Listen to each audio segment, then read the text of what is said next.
কি মানে এটাকে কি ভাবছেন? এসআইয়ের আতঙ্কে কি এসআই আতঙ্কেই দাদা মারা গেলেন। কি চাইছেন আপনারা এবার? আমরা চাইছি যে এসেছিল তৃণমূলের দাদা দেবদাস সবাই এসেছিল, ওরা আমাকে আশ্বাস দিয়ে গেল দেখি কী করা যাচ্ছে। আর আমরা চাইছি যে আমরা এখন কি করবো এই অবস্থায়, কার কাছে যাব?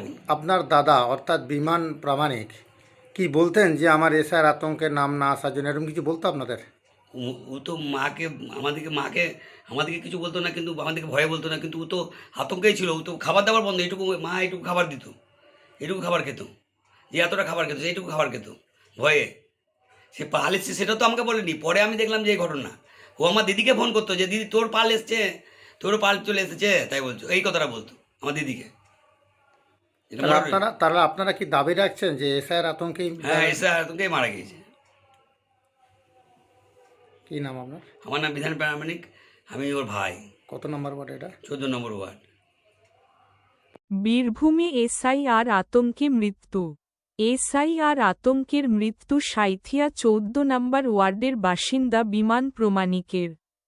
বীরভূমের সাঁইথিয়ার 14 নম্বর ওয়ার্ডে এসআইআর আতঙ্কে মৃত্যু 52 বছরের বিমান প্রামাণিকের, এমনই অভিযোগ তুলছেন পরিবারের লোকজন। অভিযোগ ভোটার তালিকায় পদবি ভুল থাকায় 3 দিন ধরে মানসিক চাপে ভুগছিলেন তিনি। ঘটনা ঘটল 3 দিন আগে। আজকে যেদিন ওই কাগজে ফর্মটা বেরায়, সেদিন ওর নামটা দেখে যে ওই কাগজটা ফর্মটা এই বিআরের লোকেশন দিয়েছে, ও গিয়েছিল কিনা, তো ও দেখে নামটা যে আমার এই নামটা আমার পাল এসেছে, বিমান পাল।